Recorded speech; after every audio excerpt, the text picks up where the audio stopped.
In 2002, I saved up a bunch of money to buy my first self-funded console purchase. It was a great moment for me at the tender age of 11 to buy my own console on my own, the console in question being the original Xbox. And whilst the bundled titles helped tide me over for a few weeks, eventually my 12th birthday approached. With my family asking what I wanted for my birthday, I racked my brain as to what games I could recall from the shelves of my local Woolworths. One cover was memorable, and as such, I exclaimed to my parents, "I want the one with the green robot on the front." A week later, I played Halo. Halo is an interesting title. Not only did it propel the FPS genre into new heights of mechanical sophistication, AI intelligence, and storytelling, it also enabled a new generation of multiplayer action and local competitive play. For myself, I can tell you that I never played a game like it, and as a fanatic of the GoldenEye 007 game on the N64 at the time, I disregarded James Bond's seminal shooter as an outdated fad in that moment.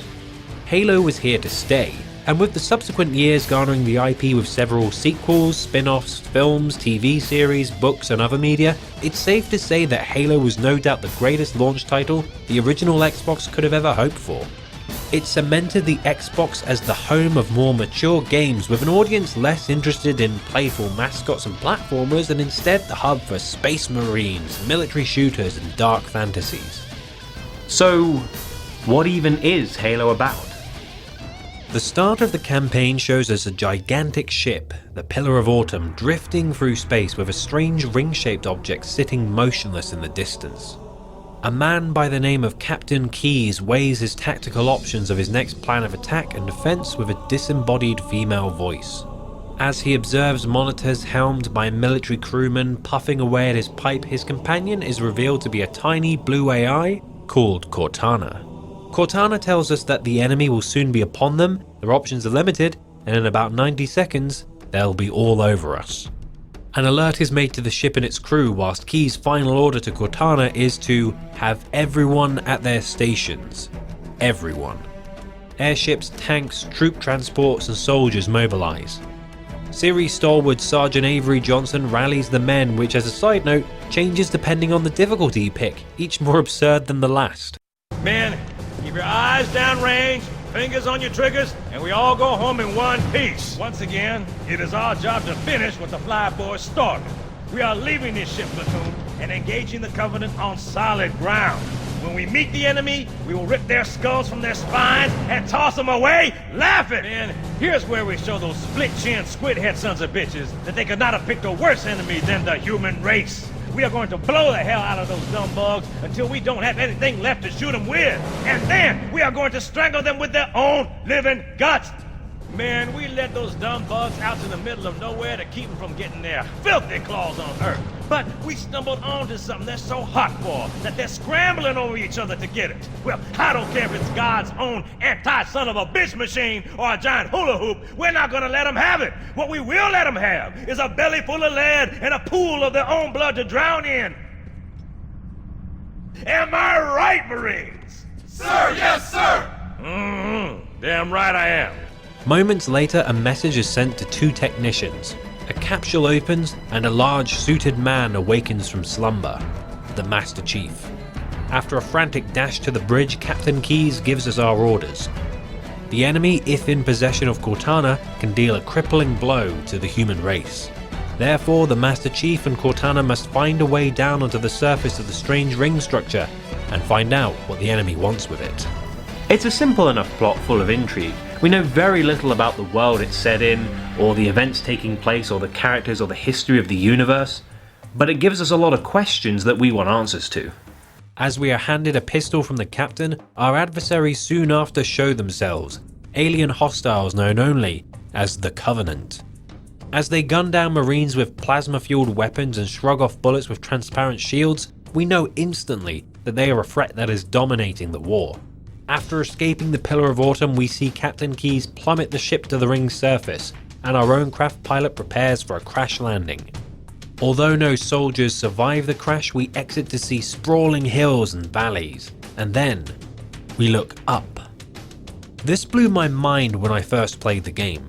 We go from this cramped ship with grey corridors and steel everywhere to this vast, open, alien world where we can even see the impossible landscape loop around the sky above. It was a magical moment that I'll never forget. And from here on, the game tasks us with forming a resistance to the Covenant. We learn to use a vast variety of both human and alien weapons, plus also get a nice mix of vehicles as we progress through the game. The enemies in particular do a great job of working in teams to add constant new situations for the player. The grunts add a lot of mass to engagements who, if left alone, can cause gradual damage and even throw grenades into the mix. Jackals carry shields so as to distract your fire away from allies and take time and concentration to kill. Hunters soak up damage unless of course you know where their weak point is and can wallop you if you get too close. And elites not only deal a lot of damage but are mobile, soak up bullets with their shield which also recharges if they take cover, and can even be found in upgraded and invisible varieties. Plus, as we engage the Covenant for the first half of the game, we also discovered that we aren't alone. During the assault on the control room level, we find a hub with information pertaining to what the Halo ring does. Cortana gets uploaded into the computer and warns Master Chief that Captain Keyes and the rest of his human resistance are heading into a dangerous place and can't be allowed to release what the Covenant have disturbed inside. It's here that Halo takes more of a horror twist than you might expect from a sci-fi shooter. After a mild start to exploring a facility deep in a swamp, we find no trace of the Marines or Captain Keyes. After discovering a video file from an MIA soldier, we are set upon by the Flood, a parasitic organism which mutates and transforms the corpses of the fallen. In one instance, the quirky bravado of the Marines fighting the good fight against an alien yet not too dissimilar foe is turned on its head. The story changes from a war of ideals between races to an apocalyptic omen. And it quickly becomes clear that the Flood are aptly named due to the fact that all the killing done between the UNSC and Covenant simply add fodder to their number. With one decisive moment, the humans are wiped away from the conflict, leaving only the Master Chief to burden the responsibility of victory against not only the Covenant remnants and the Flood, but also an eventual betrayal by the installation's caretaker, the Monitor 343 Guilty Spark, and his legion of sentinels tasked with containing the Flood. For if let loose upon the galaxy, the Flood will consume all living life, and with the Monitor's task of wiping out all life to starve them to death, Cortana, when reunited with the Master Chief, must endeavour to destroy the ring and all life that roams upon its surface. And this is why the game works so well. It's meticulously paced. There are 10 levels in Halo Combat Evolved, and each serves a role in progression. Level 1 introduces the world and the main cast of characters. We start out with 2 basic human and Covenant weapons and both types of grenades to use against the basic grunt enemies and also the elites. We learn how elites lead the pack and have shields, Marines can be used to help win battles, how our shields work both normally and with the overshield upgrades, and we even learn to navigate dark areas with the flashlight and motion sensor. Level 2 introduces the Jackal enemy type, gives us access to the sniper rifle, the needler, the more open areas of the game, banshees, dropships, and even allows us to drive around in the Warthog. Level 3 gives us a chance at stealth, allowing the Chief to sneak up on battalions of enemies, pick them off from a distance with a bonus supplement of sniper ammo, throws the last of the Covenant enemies to show up, the Hunters, in our path, puts enemy manned turrets in our way, and even upgrades the elites with invisibility armed with the deadly energy sword. This level makes great use of the motion tracker too, and even spawns enemies behind the player so that they learn to keep an eye on their tracker.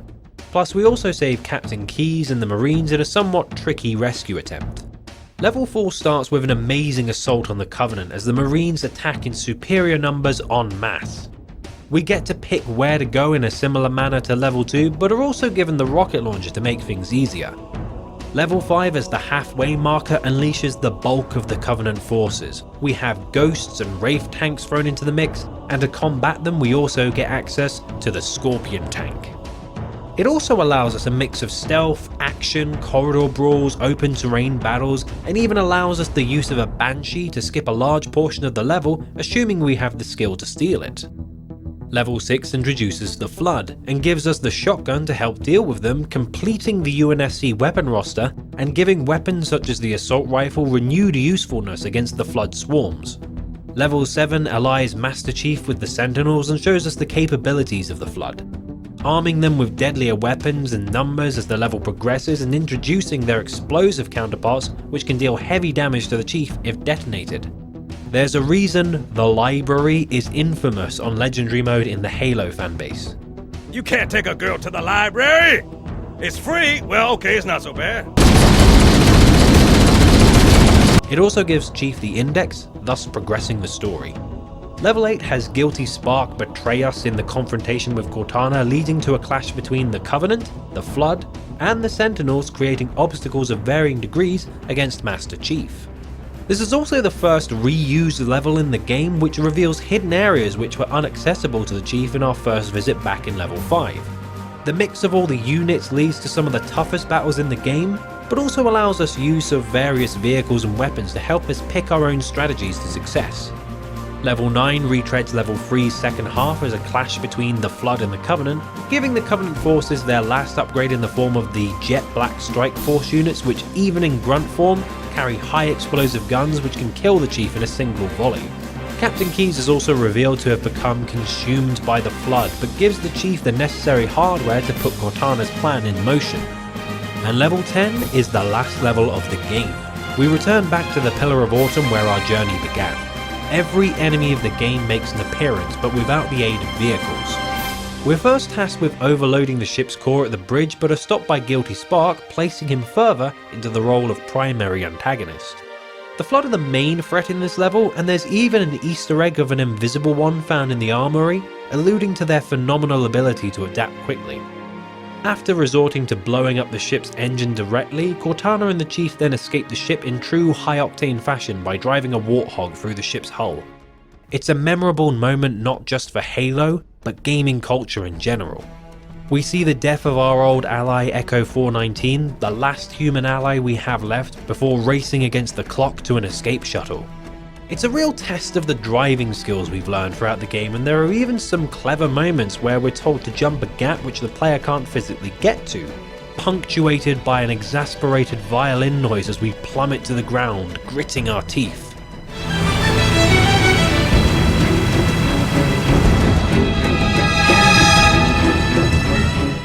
After ditching the Warthog, we dash to the ship and escape just in time to see the destruction of the Halo ring from orbit. Everyone on the surface is dead. The UNSC forces, the Covenant, the Flood, everyone. It's a sad end to a phenomenal story, and I think this is why it's so fondly remembered. However, that's not to say it's flawless.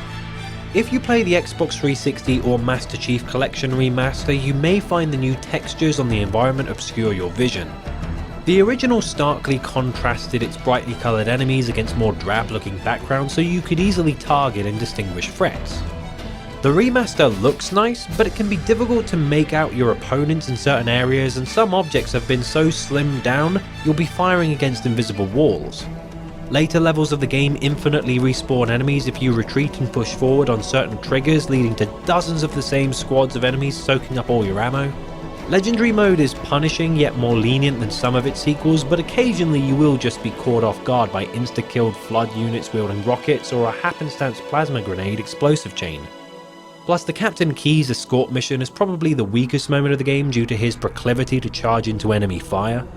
Though there is so much in this game which I think 343 Industries have forgotten to implement in their own sequels. I love some of the small jabs of humour in this game, from Cortana teleporting Master Chief upside down, or Chief's playfulness playing with grenades in the final chapter, despite all the horrible circumstance these characters find themselves in. I love the Easter eggs smattered around the levels and the shifts in tone the story goes through.